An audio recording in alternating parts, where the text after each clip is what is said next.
तुम जैसे हो बस वैसी प्यारी दुल्हन आए।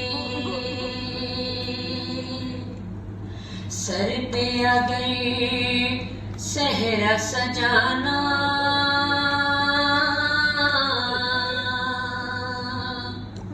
हाथ पे कंगना जो बंधाना,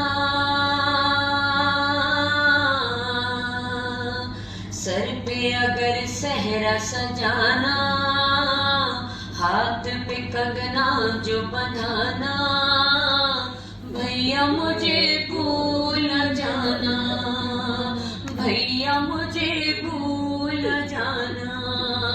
फातिमा सुगरा ने ये अकबर को लिखा है, भाई सलामत रहो बहना की दुआ है। बाद दुआ दिल में ये अरमान बसा है, मसनद शादी जो बिछाना, भैया मुझे भूल जाना। और भैया तेरे बाद जो दिन ईद आया, और ईद के दिन ईद में गम मैंने पाया, मुझको बड़े घर की जुदाई ने रुलाया।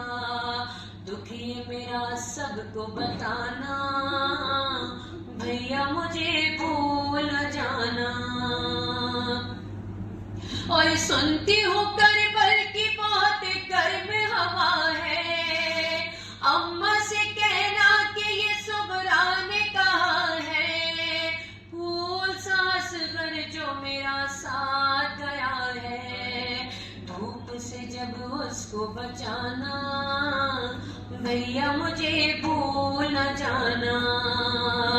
और बहनों का दिल जान जिगर होता है भाई, आंखें ठहरती है जिगर होता है भाई, मेरे तड़पने का असर होता है भाई। तुम हो जहां मुझको बुलाना, भैया मुझे भूल जाना। हाय खते सुगरा के आखिर में लिखा था, अच्छा मेरे भाई खुदा को तुम्हें सौंपा, सरवर रेहान ये जुमला भी अजब था, अच्छा मेरी कब्र पे आना, भैया मुझे भूल जाना। सर पे अगर सेहरा सजाना, भैया मुझे भूल जाना। दुरूद पढ़ दीजिए।